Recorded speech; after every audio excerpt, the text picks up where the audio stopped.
अस्सलाम वालेकुम स्टूडेंट्स, मैं उम्मीद कर रहा हूँ जी कि आप बिल्कुल खैर खैरियत से हैं। आज जिस चैप्टर की रिवीजन हम करने वाले हैं उस चैप्टर की आपकी जो फाइनल्स हैं उसमें एक अच्छी खासी वेटेज है और इसका नाम चैप्टर नंबर 5 नर्वस सिस्टम है। अच्छा बेटा, जैसे ही इसका नाम जो है वो आपके सामने है कि नर्वस सिस्टम, तो ये हमारी जो ब्रेन की जो कैपेबिलिटीज़ हैं और जो स्पाइनल कॉर्ड की जो हमारी कैपेबिलिटीज़ हैं उनको ये चैप्टर जो है उनको ये डील करेगा। और इन दोनों चीज़ों को हम सेंट्रल नर्वस सिस्टम में काउंट करते हैं। हम सिर्फ सेंट्रल नर्वस सिस्टम को तो नहीं देखेंगे, हम इस चैप्टर के अंदर पेरिफेरल नर्वस सिस्टम को भी देखेंगे जो कि other than brain and spinal cord से लिंक करती है। हाँ, यहाँ पर एक चीज़ को एक्सप्लेन करना बहुत ज़्यादा ज़रूरी है कि ये एक कम्प्लेक्स सिस्टम है और इसकी जो कम्प्लेक्सिटी है ये सिर्फ इससे की एक प्रॉपर्टी नहीं है, बल्कि इससे जो क्वेश्चंस फिर बाद में प्रोड्यूस किए जाते हैं फिर वो भी बहुत एक कम्प्लेक्स नोयत के होते हैं। तो मैं जो यहाँ पर सबसे पहले स्टार्ट लेने वाला हूँ वो आपका जो चैप्टर ये नर्वस सिस्टम वाला है, उसमें मैं साथ साथ आपको ये चीज़ें हाईलाइट भी करता जाऊँगा, तो आपने बेटा इनको ज़रूर फॉलो करना है। जैसे ये देखें, आपका ये चैप्टर स्टार्ट से ही बता रहा है कि ये एक काफ़ी जो है ना वो कम्प्लेक्स कैटेगरी का जो है वो हमारी बॉडी के अंदर एक सिस्टम है। और इससे की जो ज़रूरत है हमें हमारी बॉडी को, ये मतलब क्यों हमने इसको ज़्यादा इंपॉर्टेंस दी हुई है। देखिए बेटा, ये ना हमारी बॉडी में जो नीड ऑफ कम्युनिकेशन है ना उसको ये बेटा फुलफ़िल करवाता है। और नर्वस सिस्टम का जो मेन जो स्ट्रक्चरल जो किरदार है हमारी बॉडी के अंदर, वो बेटा उससे के वो वाले रोल्स हैं, वो वाले इसे की वो मेन कैटेगरीज़ हैं जिसके अंदर ये फैक्टर्स को शामिल करता है, रिसेप्टर्स को शामिल करता है, सेंट्रल नर्वस सिस्टम खुद को शामिल करता है। और लेकिन ये तमाम चीज़ें जो है ना ये एट द वेरी स्टार्ट जो है ये बेटा एक स्टिमुलस से ये काउंट की जाती हैं। तो मैं समझता हूँ कि आप स्टूडेंट्स को ये जो लास्ट में डायग्राम है ना, सबसे पहले इसको यहाँ पर वो काउंट करना चाहिए कि ये देखें, ये मैंने जिसको मार्क की है, ये एक स्केच टाइप की डायग्राम है जिसमें स्टार्ट से स्टिमुलस जिसको कोई भी चेंज कहते हैं, इस चेंज को बेटा जो है वो रिसेप्टर्स रिसीव करते हैं। और जब रिसेप्टर्स इसको बेटा ये रिसीव करते हैं तो फिर उसकी इन्फॉर्मेशन को एनालाइज करवाने के लिए सेंट्रल नर्वस ले ले जाता है। तो जो सेंट्रल नर्वस सिस्टम है उसके अंदर ब्रेन और स्पाइनल कॉर्ड ये दोनों एलिमेंट्स शामिल हैं। और ये सेंट्रल नर्वस सिस्टम जो है ये फिर जब अपनी प्रोसेसिंग और अपना सारा वो एनालिसिस कर लेता है, तो फिर वो जो आखिर में जो इसने फाइनल जो इसने रिस्पॉन्स करवाना है वो उसका ज़िम्मा इसने इफेक्टर्स को दिया हुआ है। तो ये देखें आखिर में, इसीलिए देखें ये जो ये लिखा है ये कंपोनेंट, उसका नाम क्या है जी, रिस्पॉन्स। तो ये यहाँ पर आपने जो पहले पेज में जो सबसे इम्पॉर्टेंट चीज़ को जो माइंड में रखना है, जिसका आपसे क्वेश्चन भी पूछा जाएगा बेटा, उसका नाम है कि नर्वस सिस्टम क्या है और उसका रोल क्या है। तो नर्वस सिस्टम तो चले मैंने आपको वो स्टार्ट से ही बता दिया कि एक ऐसा सिस्टम है जो कि हमारी इन्वायरमेंट से जो है वो सेंसेस वगैरह जो कंट्रोल करती हैं, और एक बाकी भी बहुत ज़्यादा एक कम्प्लेक्स नोयत का ये सिस्टम है। लेकिन इसके जो आपने कंपोनेंट्स बताने हैं वो आपको यहाँ से ये मिलेंगे। ये देखें, ये जो मैंने नीचे डायग्राम बनाई है ना, ये आपको ये इस पैराग्राफ से ये बेटा ये लिंक करके मैंने सारी ये बात बताई है। तो आपने क्या करना है, आपने सबसे पहले कि ये जो डायग्राम नीचे है इसको बेटा फॉलो करना है, और ये जो मैंने इधर ऊपर आपको ये जो मैंने निशान लगा कर दिया है दिस वन, ठीक है, ये यहाँ पर आपको रिस्पांस तक ये सारी चीज़ को डील करना है। स्टार्ट आपने रिसेप्टर से लेना है और आपने रिस्पांस तक जाना है, ठीक है। अच्छा बेटा, यहाँ पर जो सेंसरी इनपुट्स का जिक्र हो रहा है इसी चैप्टर के स्टार्ट में, उनको भी आपने यहाँ पर ये मार्क कर लें, इनके बारे में भी आपसे पूछा जा सकता है। अच्छा, अब ये सेंसरी इनपुट्स क्या होती हैं, मैं आपको ये पहले तो ये साथ-साथ बताता चलूँ ना। देखिए बेटा, ये सेंसरी इनपुट्स आपकी बुक के accordingly these are the conduction of the signals from sensory receptors. इसका मतलब ये हुआ कि ये जो रिसेप्टर था ना, यहाँ पे ये नीचे ज़रा ये दोबारा डायग्राम देखें जिसको ये मैं सर्कल कर रहा हूँ। तो ये रिसेप्टर से जो चीज़ें हम रिसीव कर लेते हैं वो रियलिटी के अंदर हमारी बॉडी के लिए सेंसरी इनपुट्स हैं। तो फिर इनको ज़ाहिर बात है फर्दर कौन रिसीव करता है, वो सेंट्रल नर्वस सिस्टम ही करता है। देखें उससे जो तीसरे नंबर पे एलिमेंट है उसका नाम क्या है, सेंट्रल नर्वस सिस्टम है। तो इस तरह आपने बेटा इन चीज़ों को भी ये साथ साथ बेटा देखते रहना है। अच्छा, इधर एक इस पेज नंबर 1 से मैं एक और चीज़ भी आपके यहाँ पर मैं पुट करता जाऊँ कि ये जो इफेक्टर्स होते हैं ना बेटा, इफेक्टर्स ये मोटर रिस्पांस को ये डील करते हैं, ठीक है, जिसको हम मोटर रिस्पांस कह लें या हम उसको मोटर आउटपुट भी कहते हैं। अच्छा बेटा, ये जो इफेक्टर सेल्स है, ये इसका ये मैं जहाँ पे ये मैं निशान लगा रहा हूँ, ये यहाँ से आपने इसको ये फॉलो करना है। ये जो इफेक्टर्स हैं ये असल में ग्लैंड्स और मसल्स होती हैं। और ये याद रखना आपने, मैं उम्मीद कर रहा हूँ कि ये मुझे सुन के आप साथ साथ ये यहाँ पे लिख भी रहे हैं, ठीक है। तो इफेक्टर सेल के ऊपर आप लिख लें कि मसल या ग्लैंड को ये कहते हैं। और हमारी बॉडी के अंदर जितने भी ये आउटपुट वाले जितने ये रिस्पॉन्सेज आते हैं ना, उनके अंदर बेटा जो मेन एक्टिविटी शामिल है वो बेटा मसल और ग्लैंड दोनों ने करनी है। इस चैप्टर में हम मसल्स का तो ज़्यादा जिक्र नहीं करने वाले, लेकिन लास्ट में हम लोग ग्लैंड्स को एज इफेक्टर ऑप्शन ज़रूर देखेंगे, क्योंकि उसकी हमने सिक्रीशंस भी देखनी है, हम उसको एज का हार्मोनल ग्लैंड भी हमने उसको देख उन तमाम ग्लैंड्स को हमने देखना है। तो ये था बेटा आपके चैप्टर का नर्वस सिस्टम का स्टार्ट, जिसके अंदर आपको ये चीज़ें देखने को मिली है कि मेन किरदार कैसे अदा करता है आपका नर्वस सिस्टम, और नर्वस सिस्टम एक कम्प्लेक्स नोयत का सिस्टम है।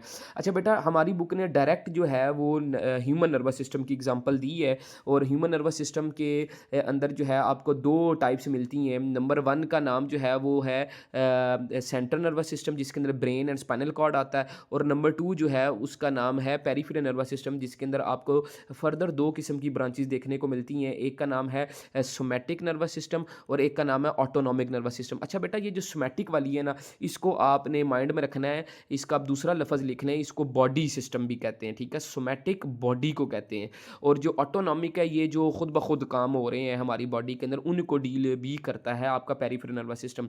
लेकिन ये याद रखना है कि other than brain and spinal cord होता है peripheral nervous system, other than brain and spinal cord, क्योंकि ब्रेन एंड स्पाइनल कॉर्ड वाला तो सेंट्रल नर्वस सिस्टम होता है। अच्छा बेटा, अब जो जो बॉडी वाला हमारा ये नर्वस सिस्टम है, ये जो मैंने पहले जिसके ये मैंने मार्क करवाया आपको, जिसको सोमैटिक कहते हैं, ये फर्दर दो किस्म का होता है। एक इसमें सेंसरी इनपुट आती है, और एक इसके अंदर आती है मोटर आउटपुट। अब ज़रा याद करें, अभी मैंने जो पेज नंबर 1 पे जो आपको मैंने बात समझाई है, जहाँ पे नर्वस सिस्टम को एक्सप्लेन की है, वहाँ पर आपको दोनों इनपुट्स के बारे में बताया गया है। एक सेंसरी इनपुट्स के बारे में, और दूसरे नंबर पे जो है ना मोटर आउटपुट के बारे में। और मोटर आउटपुट के बारे में आपको मैंने दो निशान भी लगवाए हैं, कि एक आप लिख लें वहाँ पर कि मसल क्या होता है, और दूसरे नंबर पे ग्लैंड होती है वो, ठीक है। तो ये दोनों की दोनों असल में मोटर आउटपुट्स है। अच्छा, यहाँ पर जो ऑटोनॉमिक नर्वस सिस्टम है ना, ये वाला जो जो जो खुद सेल्फ रेगुलेटेड होता है, खुद ब खुद काम करता है, ये बेटा दो किस्म का होता है। एक होता है सिंपैथेटिक नर्वस सिस्टम, और एक होता है पैरासिम्पैथेटिक नर्वस सिस्टम। मैं सबसे पहले आपको जो है ये बता दूं कि ये जो सिंपैथेटिक नर्वस सिस्टम है ना, ये क्या चीज़ है बेटा। सिंपैथेटिक नर्वस सिस्टम जब हम बहुत ज़्यादा टेंशन में हों, जब बहुत ज़्यादा हम इमरजेंसी की सिचुएशन में हों, उस वक्त हमारी बॉडी का एक ऑटोमेटिक किस्म का एक नर्वस सिस्टम इनिशिएट हो जाता है, उसको हम सिंपैथेटिक नर्वस सिस्टम के अंदर काउंट करते हैं। और ये जो पैरासिम्पैथेटिक नर्वस सिस्टम है ना, ये जब हम कूल काम रहते हैं, जब कोई हम किसी इमरजेंसी वगैरह में नहीं होते, बल्कि हम बड़ा एक कामिंग सी वो सिचुएशन में इन्वॉल्व होते हैं, उल्टा हम बिल्कुल रेस्ट कर रहे होते हैं। मोस्टली जब ये स्लीप की कंडीशन होती है ना हमारी, उसमें हमारा जो नर्वस सिस्टम ऑटोमेटिकली खुद ब खुद काम कर रहा होता है, उसको हम पैरासिम्पैथेटिक नर्वस सिस्टम कहते हैं। अब यहाँ पर एक निशान लगा लें, हर पेज में जब मैं एक एक टॉपिक पढ़ाऊंगा ना, तो लास्ट में कुछ क्वेश्चंस भी बताऊंगा आपको, ताकि फिर उन्हीं क्वेश्चंस में से आपसे बेटा पूछा भी जाएगा कि जब आपसे हमने कोई टेस्ट वगैरह लेना है। तो इस पेज में आपको ह्यूमन नर्वस सिस्टम के बारे में पता होना चाहिए कि इसके मेन कंपोनेंट्स कौन से हैं। तो बेटा वो तो दो ही हैं, ठीक है। एक का नाम था सेंट्रल नर्वस सिस्टम, एक का नाम क्या था, पेरिफेरल नर्वस सिस्टम। फिर आपसे पूछा जा सकता है कि जो ऑटोमेटिकली नर्वस सिस्टम जो रेगुलेट होता है, उनके बारे में लिखे, तो वो बेटा दो हैं। एक का नाम सिंपैथेटिक नर्वस सिस्टम है, एक का नाम है पैरासिम्पैथेटिक नर्वस सिस्टम है। जो बेटा ये सिंपैथेटिक नर्वस सिस्टम है, इसके अंदर आपने इमरजेंसी की बात करनी है, अराउजिंग की बात करनी है, जिसमें बहुत ज़्यादा हम टेंशन में आ जाते हैं। और जो पैरासिम्पैथेटिक नर्वस सिस्टम, इसमें आपने कामनेस की बात करनी है, जब हम बिल्कुल रिलैक्स्ड रहते हैं, ठीक है। तो ये कुछ मेन चीज़ें थी जो कि ह्यूमन नर्वस सिस्टम से रिलेटेड थी। नेक्स्ट हमें अब सेंट्रल नर्वस सिस्टम की ज़रा थोड़ी सी डिटेल में जाना है। और सेंट्रल नर्वस सिस्टम की डिटेल में जाने का मतलब ये है कि हमें ब्रेन के बारे में पता होना चाहिए, और हमें स्पाइनल कॉर्ड के बारे में बेटा पता होना चाहिए। अच्छा, जो बेटा ये ब्रेन का वर्ड है ना, ये जो ब्रेन का जो टॉपिक है, इसके बारे में मैं आपको बताऊं, सबसे पहले आपको ये पता होना चाहिए कि ब्रेन को अल्लाह ने प्रोटेक्ट कैसे किया है। तो बेटा अल्लाह ने ब्रेन को स्कल में प्रोटेक्ट किया है, ठीक है। ये यहाँ पर जो मैंने डॉट प्लेस की है, इधर क्या लिखा हुआ है, स्कल। स्कल को बायो में क्रेनियम भी कहते हैं, ठीक है। अच्छा बेटा, ब्रेन एंड स्पाइनल कॉर्ड दोनों को अल्लाह ने इस तरह ना सख्त हड्डियों में प्रोटेक्ट किया हुआ है, जिस तरह ब्रेन की हड्डी का नाम आपको पता चल गया कि उसको स्कल कहते हैं या उसको हम क्रेनियम का नाम के अंदर काउंट करते हैं। बिल्कुल इसी तरीके से जो स्पाइनल कॉर्ड है उसकी जो हड्डी होती है उसको हम वर्टिब्रल कॉलम कहते हैं या फिर हम उसको वर्टिब्री कहते हैं। अच्छा, इसके अलावा भी इन इन इन हड्डियों की प्रोटेक्शन के अलावा भी अल्लाह ने छोटी-छोटी लेयर्स दी हुई हैं ब्रेन एंड स्पाइनल कॉर्ड को, जो कि इनके इर्द-गिर्द होती हैं बिल्कुल पतली-पतली सी, उनको हम मेनिंजेस कहते हैं। ठीक है? ये मैं आपको निशान लगा के बता रहा हूँ। ये लिखा बेटा ये मेनिंजेस। तो यहाँ पर आपने जब इनकी रीडिंग करनी है तो मेरा ये लफ्ज़ आपने माइंड में रखना है कि ये पतली पतली सी लेयर्स होती हैं और इनका मेन मकसद क्या होता है, ये ब्रेन और स्पाइनल कॉर्ड की प्रोटेक्शन के लिए होती हैं। अच्छा, इसके अलावा भी ना जो यहाँ पर अल्लाह ने प्रोटेक्शन दी हुई है ब्रेन के अंदर भी और स्पाइनल कॉर्ड के अंदर भी, एक फ्लूइड है जिसको हम CSF फ्लूइड कहते हैं। इसको सेरिब्रोस्पाइनल फ्लूइड का नाम भी बेटा दिया जाता है। मैं इधर निशान लगा रहा हूँ, आपने इसको देख लेना है। ये जहाँ पे मैंने लाइन लगाई है ये इधर लिखा हुआ है सेरिब्रोस्पाइनल फ्लूइड। तो ये बेटा आपके लिए था कि किन किन मकासद से ब्रेन और स्पाइनल कॉर्ड को प्रोटेक्शन मिली है। अच्छा बेटा, सेरिब्रोस्पाइनल फ्लूइड के बारे में एक चीज़ आपको और बता दूं कि ये ऐसा फ्लूइड है जो कि हमारी बॉडी के अंदर मतलब ब्रेन और स्पाइनल कॉर्ड में ये जब कुशन लाइक इन्वायरमेंट क्रिएट कर देता है, मतलब जब आप कोई छोटा मोटा जंप वगैरह लगाएं तो आपको ये ब्रेन में कोई तकलीफ़ नहीं होने देता, इवन स्पाइनल कॉर्ड को ये बहुत ज़्यादा ये तकलीफ़ नहीं होने देता, मतलब शॉक वगैरह को ये अब्जॉर्ब कर लेता है।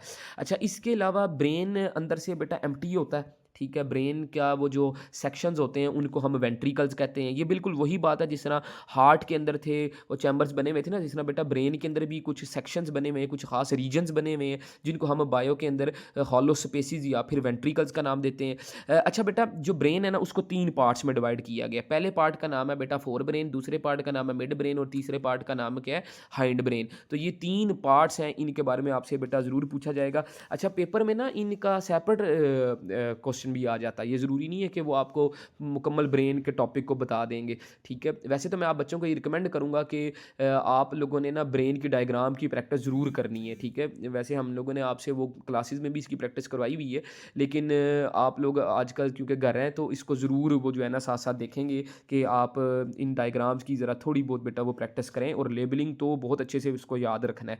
अच्छा बेटा, जो फोर ब्रेन है ना इससे स्टार्ट लेते हैं। फोर ब्रेन सबसे बड़ा पार्ट है ब्रेन का। ठीक है, जो तीनों पार्ट्स है ना, fore brain, mid brain and hide brain, इनमें से सबसे जो लेंथी पार्ट है उसका नाम है बेटा फोर ब्रेन।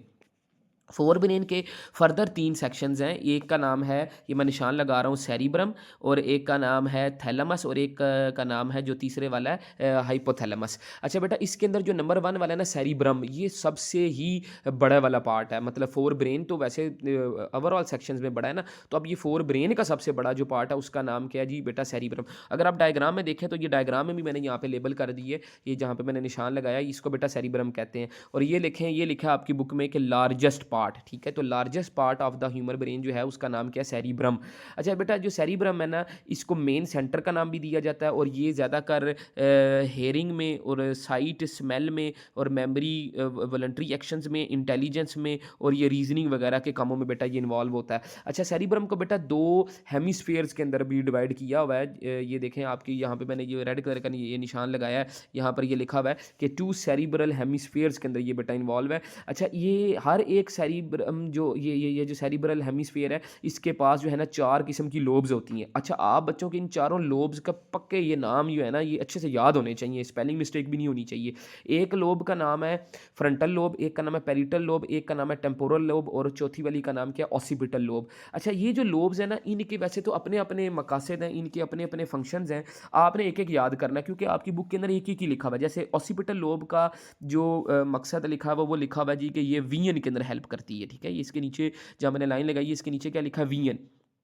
जो टेम्पोरल लोब है ये बेटा हेयरिंग को और स्मेल को ये डील करती है। हेयरिंग को मतलब सुनने की सलाहियत को, और सूंघने की सलाहियत को, जिसको स्मेल करना कहते हैं। जो फ्रंटल लोब है ये मूवमेंट से, ये जो कि स्पीच वगैरह के अंदर इन्वॉल्व होती हैं, जो बोलने की सलाहियत देती हैं, उनके अंदर ये बेटा लोब इन्वॉल्व होती है। एक एक याद करना आपने इन फंक्शंस में से।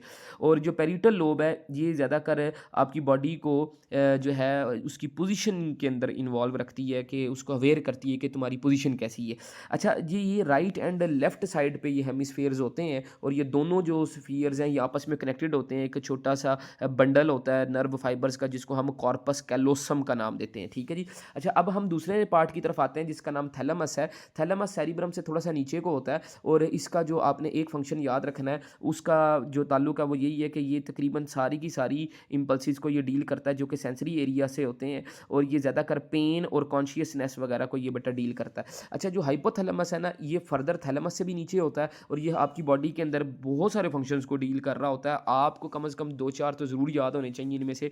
हाइपोथैलेमस में आपको बेटा ये बॉडी टेम्परेचर को डील करता है, एपिटाइट को डील करता है, वाटर बैलेंस को ये डील कर रहा होता है, ब्लड बीपी ये जिसको आप क्या कहते हैं ब्लड प्रेशर, इसको भी ये थोड़ा बहुत रेगुलेट कर रहा होता है और फीलिंग ऑफ मूड, ये जो हमारा मूड फी स्विंग्स आते हैं ना, उनको भी बेटा ये देख रहा होता है। अच्छा, हाइपोथैलेमस की एक निशानी ये भी होती है कि ये नर्वस सिस्टम और एंडोक्राइन सिस्टम, मतलब ये जो इस चैप्टर के अंदर मैं आपको ये पढ़ाऊंगा, अभी तो मैं आपको नर्वस सिस्टम बता रहा हूँ, लास्ट में मैं इस एंडोक्राइन सिस्टम को, ग्लैंड्स वगैरह को भी बेटा आपको बता रहा हूँ। तो ये उनका ये मेन हब है, ये असल में ये उनका बेटा वो डीलर है। अच्छा, जो मिड ब्रेन है ना, इसको तैयार करने के लिए मैं हमेशा से आप स्टूडेंट्स को निशान लगवाता आया हूँ। आपको बेटा 4 आवर्स याद रखने हैं, ठीक है। कितने आवर्स याद रखने हैं? 4 आवर्स, ठीक है। मिड ब्रेन को तैयार करने के लिए 4 आवर्स आपको पता होने चाहिए।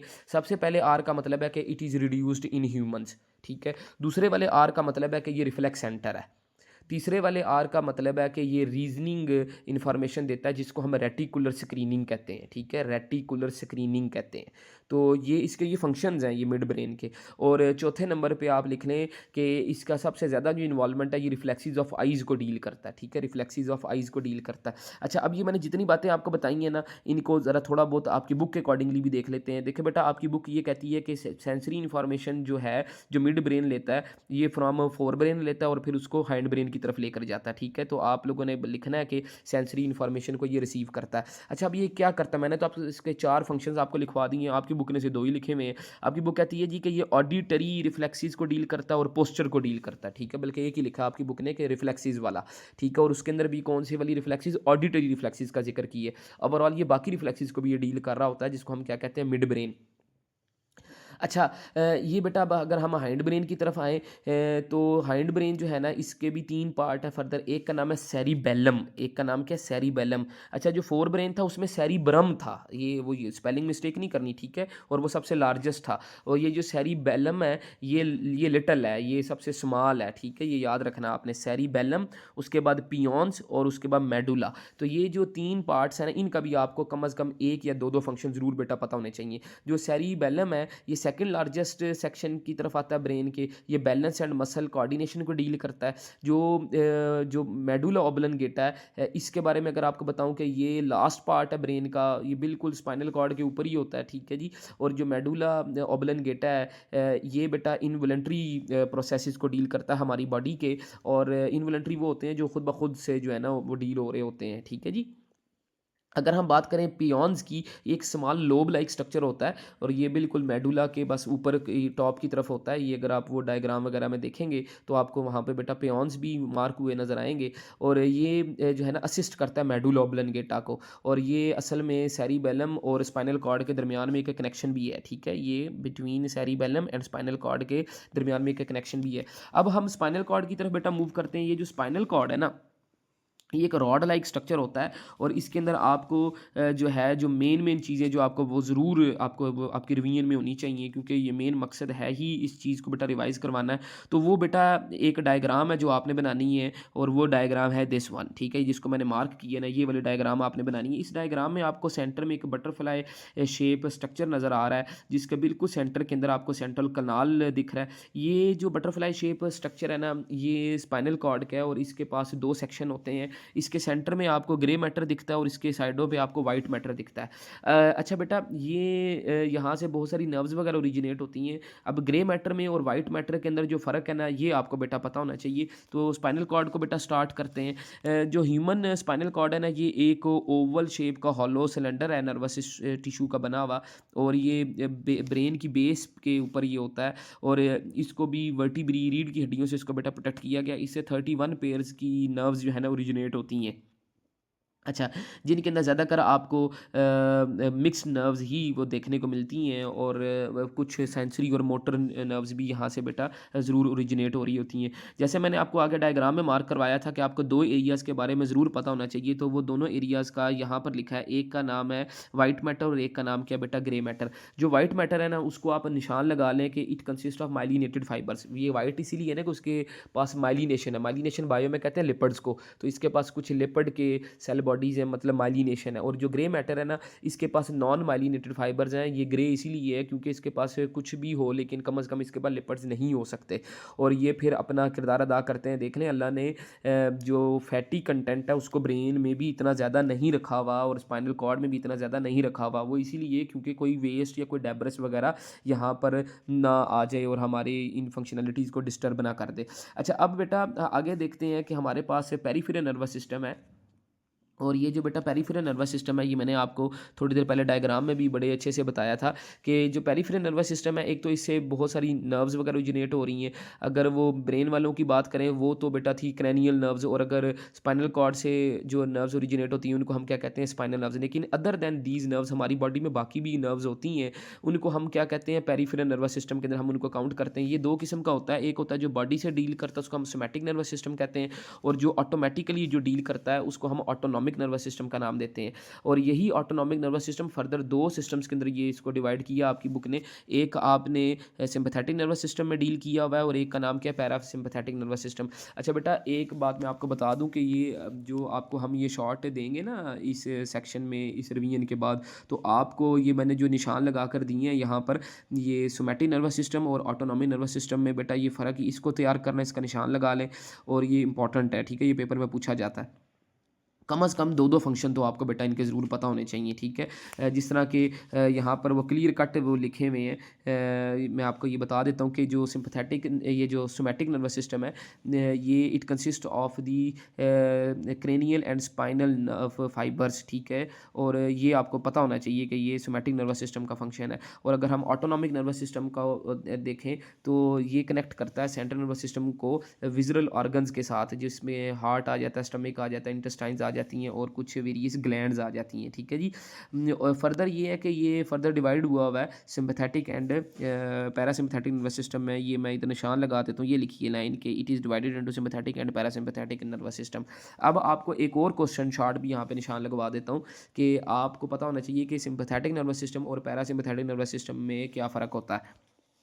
जो सिंपैथेटिक नर्वस सिस्टम है ना, ये स्टेट ऑफ इमरजेंसी, इस लफ्ज़ से आपको याद आ जाएगी सारी स्टोरी कि ये इमरजेंसी की सिचुएशन के अंदर चीज़ों को ये डील कर रहा होता है। जिस तरह बॉडी कोई फाइटिंग की कंडीशन में हो, या फिर जब हम फ्लाई कर रहे हो, तो उस वक्त बड़ी एक इमरजेंसी की सिचुएशन चालू हो जाती है बॉडी में। तो उस वक्त वो जो सिस्टम हमें हेल्प कर रहा होता है, उसका नाम क्या है जी, सिंपैथेटिक नर्वस सिस्टम। अगर हम पैरासिम्पैथेटिक नर्वस सिस्टम की बात करें, तो ये जब हम रेस्ट कर रहे होते हैं, ये मैं निशान लगा देता हूँ, ये देखिए, ये लिखा है स्टेट ऑफ रेस्ट। तो यहाँ पर आपने इसको ये डील करना है कि जब हमारी बॉडी के जो नॉर्मल पोस्चर्स होते हैं उनको ये बेटा देख रहा होता है।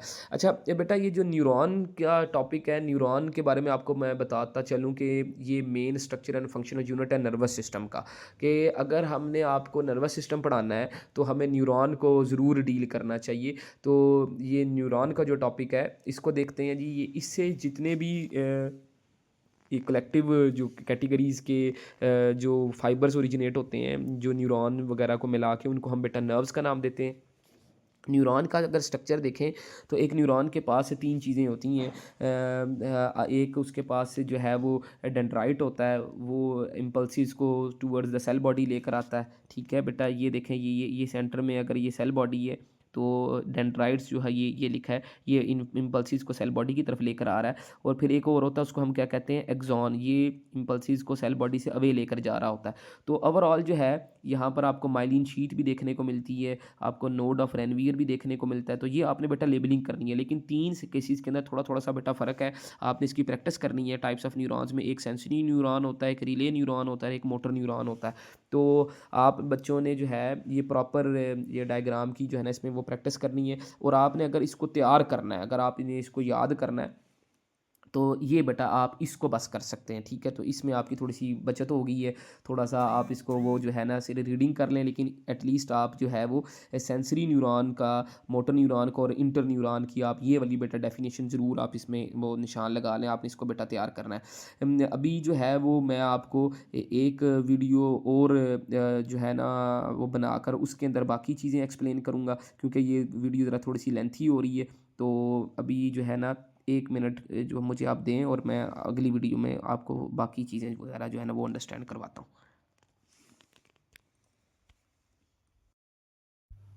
अस्सलाम वालेकुम स्टूडेंट्स। अच्छा, अभी हमने स्टिमुलस से इसको स्टार्ट लेना है। ये किसी चेंज को कहते हैं, ठीक है बेटा। ये कोई भी जो चेंज होता है ना उसके अंदर इसको हमने ये काउंट करते हैं। और आप लोगों को ये मैं बताता चलूँ कि ये जो चेंज आता है ना, ये हम लोगों ने इसको देखना है कि जो रिस्पॉन्स करवाने वाला चेंज होगा, मतलब ऐसा वो चेंज हमारे सामने आना चाहिए जो कि इन्वायरमेंट से सिग्नल को कैच करेगा और जो है ना प्रॉपर ऑर्गेनिज्म से कोई ना कोई रिस्पॉन्स लेगा। तो ये देखिए फर्स्ट लाइन में आपके सामने ये मैं जहाँ पे मार्क करने लगा हूँ, ये आप इसको देख लें कि ये ऐसा चेंज आता है और कोई ऐसा सिग्नल होता है जो कि इन्वायरमेंट से हमने लेना है और ऑर्गेनिज्म फिर उसके अकॉर्डिंगली बेटा रिएक्ट करता है। उसको हम क्या कहते हैं बेटा, स्टिमुलस का नाम देते हैं। ये ऐसा भी चेंज आ सकता है जब कोई हंगर आ जाए या कोई किसी को कोई लाइट ज़्यादा किसी ऑर्गेनिज्म के ऊपर थ्रो की जाए, तो उसकी आंखें डिटेक्ट कर लेती हैं कुछ ना कुछ, ईयर्स उसकी बहुत ज़्यादा कोई आवाज़ वगैरह कोई वो डिटेक्ट कर लेते हैं। तो ये तमाम किस्म के जो चेंजेस आते हैं जो इन्वायरमेंट से रिसीव किए जाते हैं उनको हम बेटा स्टिमुलस के अंदर काउंट करते हैं। अच्छा, मज़ीद मैं यहाँ पर थोड़ा सा अगर नेक्स्ट इन चीज़ों को अगर वो देखने लग जाऊँ, तो वो हमारे पास जो मेन कैटेगरी है वो नर्व इम्पल्स का एक टॉपिक है। इसके अंदर 2 केसेस हमारे सामने हमारी बुक में, ये हम लोग डायग्राम से इसको हम लोग अंडरस्टैंड करेंगे। सबसे पहली बात तो ये कि बेटा एक होती है रेस्टिंग मेम्ब्रेन पोटेंशियल, और रेस्टिंग पोटेंशियल की ये डायग्राम है, इसको मैं आपको बताऊंगा तो फिर आपने उसके अकॉर्डिंगली उन अल्फाज को जो है बुलेट्स बना लेने हैं, ठीक है बेटा। सबसे पहले रेस्टिंग मेम्ब्रेन पोटेंशियल के अंदर कोई वर्किंग नहीं होती है, ठीक है। ये नॉन कंडक्टिंग स्टेट होती है, ये नोट कर लें कि ये नॉन कंडक्टिंग स्टेट होती है। दूसरे नंबर पे जो दूसरा आप इसका बुलेट पॉइंट बनाएंगे वो ये होगा कि ये मेम्ब्रेन जो होती है, जो रेस्टिंग मेम्ब्रेन वाली, ये आउटसाइड से ज़्यादा पॉजिटिवली चार्ज होती है, ये बाहर बाहर से ज़्यादा पॉजिटिवली चार्ज होती है, ठीक है। ये भी सब आउटसाइड है, ये बाहर बाहर से पॉजिटिवली चार्ज होती है और as compare to the inside, और ये इनसाइड ज़रा ज़्यादा नेगेटिवली चार्ज होती है as compare to the outside. तो ये इसी तरीके से इस तरह स्टेबल रहती है। लेकिन अगर हम बात करें एक्टिंग मेम्ब्रेन पोटेंशियल की, जिसको हम एक्शन पोटेंशियल का नाम देते हैं, तो उसकी ये वाली बेटा डायग्राम्स आपने उनको देखना है। ये देखें, जो मेम्ब्रेन बाहर से ज़्यादा पॉजिटिवली चार्ज है, ठीक है, और अंदर से ज़्यादा नेगेटिवली चार्ज है, ये आपको डायग्राम के सेंटर में यहाँ पे दिख रहा है। तो जब भी कंडक्शन होगी ना, तो उस वक्त आपको ये जो नीचे वाली ये जो दोनों डायग्राम्स है, यहाँ पर आपको चेंजेस होते दिख रही हैं। देखें अब इस जगह पर ये जहाँ पर ये मैंने सर्कल किया, इस जगह पर अब मेम्ब्रेन अंदर से पॉजिटिवली चार्ज होगी और बाहर से नेगेटिवली चार्ज होगी, मतलब उल्ट हो गया काम, ठीक है। और थोड़ा सा अगर आगे जाके देखें तो यहाँ पर भी यही काम हो गया कि जो मेम्ब्रेन आउटसाइड से पॉजिटिवली चार्ज थी, अब वो इनसाइड से पॉजिटिवली चार्ज हो गई है। इससे क्या हुआ है, इससे मूवमेंट ऑफ आइंस हुई है। तो मूवमेंट ऑफ आइंस को नर्वस सिस्टम के अंदर नर्व इंपल्स के टॉपिक के अंदर बेटा कंसिडर किया जाता है। अगर हम बात करें कि जो 2 न्यूरॉन्स के दरमियान में बेटा गैप आता है, तो उसको हम बेटा साइनैप्स के टॉपिक के अंदर काउंट करते हैं। और साइनैप्स का टॉपिक को निशान लगा लें कि ये पेपर के अंदर शॉर्ट और लॉन्ग दोनों कैटेगरीज के अंदर बेटा बहुत ज़्यादा इंपॉर्टेंट है। अच्छा, ये देखें, ये जो गैप है ना, ये 2 न्यूरॉन्स, एक न्यूरॉन ये वाला और एक न्यूरॉन का ये वाला पार्ट है, तो इसके दरमियान में ये जो बेटा गैप है ना, इसको हम लोग साइनेप्टिक गैप कहते हैं। और ओवरऑल इसको साइनैप्स के अंदर हम बेटा ये काउंट कर रहे हैं। ये एक ग्रीक ज़ुबान का लफ्ज़ है और ये जो है ना दोनों न्यूरॉन्स को दरमियान में कनेक्शन करवाता है। अच्छा, अब ये कनेक्शन करवाता कैसे है, तो गैप है ये बेटा। छोटे छोटे से जो हैं वो मॉलिक्यूल्स होते हैं जिनको हम केमिकल मैसेंजर्स कहते हैं, और बायो में उनको हम जो है बेटा वो न्यूरोट्रांसमीटर्स के टॉपिक के अंदर कंसिडर करेंगे। अच्छा, न्यूरोट्रांसमीटर की आप चाहे ये वाली डायग्राम जो है ना, इसको आप वो कर लें, साइनैप्स में भी यही वाली ड्रॉ करेंगे आप, क्योंकि इसमें भी गैप वगैरह दिखाया जा रहा है। तो अच्छा, अब इसके अंदर कंसेप्ट क्या होता है, इसमें कंसेप्ट ये होता है कि ये जो वेजिकल्स होते हैं ना, ये जो आपको पिछली डायग्राम में भी दिख रहे हैं, ये वाले वेजिकल्स यहाँ पर भी हैं। इन वेजिकल्स के अंदर छोटे छोटे केमिकल केमिकल्स हैं जिनको आप केमिकल मैसेंजर्स का नाम देते हैं, जब मेम्ब्रेन नर्व इम्पल्स वाली आती है तो वो इसको बेटा स्टिमुलेट करती है। स्टिमुलेट करने से ये वाले वेसिकल्स यहाँ से रिलीज़ होते हुए इस गैप में आ जाते हैं जिसको आप साइनेप्टिक गैप कहते हैं। और फिर ये जो आपकी बाद वाली गैप के बाद वाली जो पोस्ट साइनेप्टिक मेम्ब्रेन है, ये जो ये वाली है, ये उसको बेटा रिसीव कर लेती है क्योंकि इसके ऊपर रिसेप्टर्स लगे हुए हैं। तो इस तरह मैसेज एक न्यूरॉन से दूसरे न्यूरॉन में बेटा ट्रांसपोर्ट हो जाता है, आगे ट्रांसफ़र हो जाता है। अच्छा, अब यहाँ पर ये दो चीज़ें हमने और देखनी है। एक टॉपिक का नाम है रिफ्लेक्स एक्शन और इसके साथ ही एक का नाम है बेटा रिफ्लेक्स आर्क। इसको हम इस डायग्राम से देखेंगे। ये बेटा स्पाइनल कॉर्ड की इन्वॉल्वमेंट से होता है, ब्रेन की इन्वॉल्वमेंट से ये वाला टॉपिक नहीं होता। ये देखें, इसलिए यहाँ पर स्पाइनल कॉर्ड की डायग्राम बनी हुई है और अगर कोई हमारे हाथ पे कोई आग या कोई सुई वगैरह या कोई नीडल वगैरह अगर कोई चुभन क्रिएट करे तो उससे जो सिग्नल्स हैं वो सेंसरी न्यूरॉन से जो है वो डायरेक्ट आपके इंटर न्यूरॉन के पास जाएंगे जो कि स्पाइनल कॉर्ड की इन्वॉल्वमेंट के इस्तेमाल करते हुए और फ़ौरन से रिस्पांस करने के लिए ये जो इफेक्टर्स हैं जिसको हम मसल्स या ग्लैंड्स कहते हैं, तो यहाँ का जो मसल है वो कंट्रैक्ट करेगा और फ़ौरन से आपका हाथ पीछे को जो बैक जंक की तरफ चला जाएगा।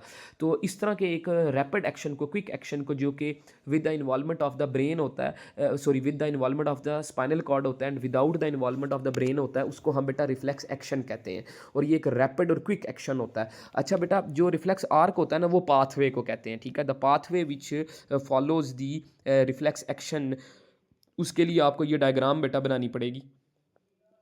इसको हम बेटा रिफ्लेक्स एक्शन और रिफ्लेक्स आर्क के अंदर बेटा काउंट करते हैं। अब एंडोक्राइन सिस्टम एक ऐसा सिस्टम है जिसके अंदर हम लोग बेटा ग्लैंड्स को देखते हैं। ग्लैंड्स हमारी बॉडी के वो वाले ऑर्गन्स होते हैं जिनसे हमें बहुत सारी सिक्रीशंस और हार्मोन्स वगैरह जो है रिलीज़ होते हैं, दिखते हैं। और हम लोगों ने हमारी बॉडी में तो बहुत ज़्यादा बेटा ग्लैंड्स है, लेकिन हमारी बुक में सिर्फ 5-6 को एक्सप्लेन किया गया। हम एक एक करके उनको देखेंगे। ये देखें, ये वो 5-6 हैं। हम एक एक करके इनको बेटा देखेंगे। अभी सबसे पहले वाली जो ग्लैंड है उसका नाम है बेटा पिट्यूटरी ग्लैंड। इसके 3 लोब्स होते हैं। एक लोब का नाम है एंटीरियर लोब, एक का नाम है पोस्टीरियर लोब और एक का नाम होता है मीडियन लोब। लेकिन हमारी बुक के अंदर जो दो जिनको ज़्यादा एक्सप्लेन किया गया है उसके अंदर एंटीरियर लोब शामिल है। एंटीरियर लोब को बेटा मैं आपको जो हेल्प करना चाहता हूँ वो ये है कि एंटीरियर लोब जो है ना, इसके आपने हार्मोन्स ज़रूर याद रखने हैं, ठीक है। अगर आप उनका एक एक फंक्शन तैयार कर लें वो तो बहुत अच्छी बात है, लेकिन आप स्टूडेंट्स को एंटीरियर लोब का वो जो हार्मोन्स है वो ज़रूर पता होने चाहिए। अच्छा, इनके हार्मोन्स कौन कौन से हैं आप ज़रा साथ साथ नोट करते जाएँ। एक का नाम है बेटा थायराइड स्टिमुलेटिंग हार्मोन, ये थायराइड वगैरह की मेंटेनेंस करता है, जो थायराइड ग्लैंड आगे आपको पढ़ाऊंगा, ठीक है। उसके बाद ग्रोथ को डील करने वाला का नाम ग्रोथ हार्मोन ही है। इसको सोमैटोट्रॉपिक हार्मोन भी इसका नाम दिया देते हैं।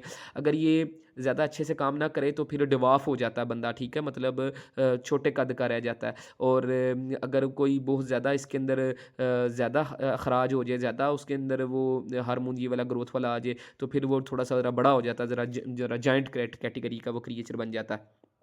अच्छा, और अगर एक और कंडीशन भी होती है जिसके अंदर ये ज़्यादा होता है, उसको हम एक्रोमेगली कहते हैं, मतलब सर वगैरह उसके अंदर बहुत बड़ा हो जाता है, हाथ वगैरह जो है ना बड़े डिस्टर्बिंग हो जाते हैं, तो ये एक्रोमेगली की बेटा कंडीशन होती है। मतलब आपको 2 हार्मोन ज़्यादा यहाँ पे एक्सप्लेन किए गए हैं। एक थायराइड स्टिमुलेटिंग हार्मोन जो थायराइड ग्लैंड को स्टिमुलेट करता है, मतलब ये नीचे वाली जो डायग्राम है इसको स्टिमुलेट करता है, और दूसरे वाला आपको बेटा ग्रोथ हार्मोन बताया गया। अगर हम पोस्टीरियर लोब की बात करें उसके भी 2 ही सिक्रीशंस है। एक का नाम क्या है, ऑक्सीटोसिन। ये ज़्यादातर मिल्क की इजेक्शन को बेटा ये डील करता है, मिल्क की इजेक्शन को ये डील करता है ऑक्सीटोसिन। और जो एडीएच है इसको हम एंटीडायरेटिक हार्मोन कहते हैं, ये जो है ना वाटर की रीअब्जॉर्प्शन को डील कर रहा होता है। तो मैंने जैसे आपको पहले एक्सप्लेन किया है कि आपको इसके कंटेंट पूरे पता होने चाहिए, पिट्यूटरी ग्लैंड के, इसकी लोब्स का प्रॉपर नाम पता होने चाहिए, स्पेलिंग मिस्टेक बिल्कुल नहीं करनी, और इनके सेक्रीशंस का नाम आपको पता होना चाहिए, और एटलीस्ट एक एक फंक्शन ज़रूर पता होना चाहिए, ठीक है। और प्रॉपर वही वाला फंक्शन जो है ना आपको वो प्रॉपर बेटा अंडरस्टैंड किया हो। अच्छा, अगर हम बेटा थायराइड ग्लैंड की बात करें तो थायराइड ग्लैंड के अंदर भी आपने सिमिलर वे के अंदर इसकी सेक्रीशंस को बेटा आपने डील करना है। इसकी सेक्रीशंस जो हैं वो भी तकरीबन 2 किस्म की हैं जो आपकी बुक में शामिल हैं। एक का नाम है थायरॉक्सिन, एक का नाम क्या है जी बेटा थायरॉक्सिन, और एक का नाम क्या है जी कैल्सिटोनिन। दोनों का आप कम से कम 1 या 2 फंक्शन ज़रूर देखेंगे। जो थायरॉक्सिन है ना, ये आपकी बॉडी के अंदर बेसिक किस्म का जो मेटाबॉलिज्म होता है जिसको आप बेसल मेटाबॉलिज्म कहते हैं, उसको ये डील करता है, उनको मैच्योर करता है बॉडी के ऑर्गन्स को, और मेंटली और स्केलेटन जो डेवलपमेंट होती है ख़ास तौर पर चिल्ड्रन में, उसको ये डील करता है। अगर हम बात बात करें कैल्सिटोनिन की, तो ये कैल्शियम के लेवल को डील कर रहा होता है, और ये मैसेज देता है कि अगर हाई जो है वो कैल्शियम है तो फिर इस कैल्सिटोनिन सक्रीट होगा, और अगर ऑब्वियसली लो है तो फिर ये डिक्रीज़ हो रहा होगा। अगर हम बात करें पैराथायराइड ग्लैंड की, तो इसको हम पैराथायराइड जो ग्लैंड है इसको थायराइड ग्लैंड के थोड़ा सा बिहाइंड कंसिडर करते हैं। इसका एक ही हार्मोन होता है, और मैं चाहता हूँ कि आपको उसका भी नाम पता हो। उसका नाम है बेटा पैराथार्मोन, और ये कैल्शियम का उल्ट होता है, ठीक है। मतलब अगर कैल्शियम लो है तो फिर पैराथार्मोन खारिज होने लग जाएगा। इसका एक मतलब ये भी होता है कि जो मैंने ऊपर पढ़ाया ना आपको कैल्सिटोनिन, ये उसका भी उल्ट होता है, ठीक है। ये दोनों इन्वर्स रिलेशन में होते हैं, ठीक है। इनको आप एंटागोनिस्टिक रिलेशन भी कह सकते हैं।